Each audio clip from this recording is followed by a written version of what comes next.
ಒಡಲುಗೊಂಡವ ಹಸಿವ ಒಡಲುಗೊಂಡವ ಉಸಿವ ಒಡಲುಗೊಂಡವನೆಂದು ನಿನ್ನೆನ್ನ ಜಳಿದೊಮ್ಮೆ ನುಡಿಯದಿರ ನಿನ್ನೆನ್ನಂತೆ ಒಮ್ಮೆ ಒಡಲುಗೊಂಡ ನೋಡೋ ರಾಮನಾಥ.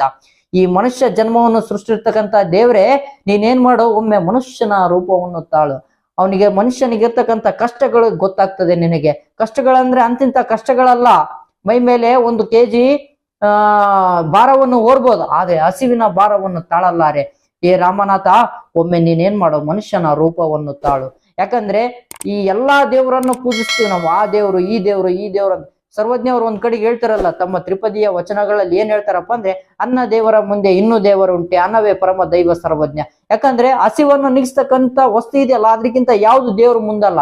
ನಾನು ಆ ದೇವ್ರಿಗೆ ಹೋಗಿ ಕಾಯಿ ಹೊಡಿಸಿದೆ, ಈ ದೇವರಿಗೆ ಹೋಗಿ ಉರುಳು ಸೇವೆ ಮಾಡಿಸಿದ್ದೆ ಅಂದ್ರೆ ಅದು ನಮ್ಗೆ ಹೊಟ್ಟೆ ತುಂಬಿಸೋದಿಲ್ಲ. ಆದ್ರೆ ಅನ್ನ ದೇವರು ಅಂತಕ್ಕಂಥದ್ದು ಏನಿದೆಯಲ್ಲ, ಅದು ನಮ್ಮ ಹೊಟ್ಟೆ ತುಂಬಿಸ್ತದೆ ಅಂತಕ್ಕಂಥದ್ದು. ಮತ್ತೆ ಅದೇನ್ ಮಾಡ್ತದೆ, ಹಸಿವನ್ನ ನಿಗಿಸ್ತದೆ ಅಂತಂದು.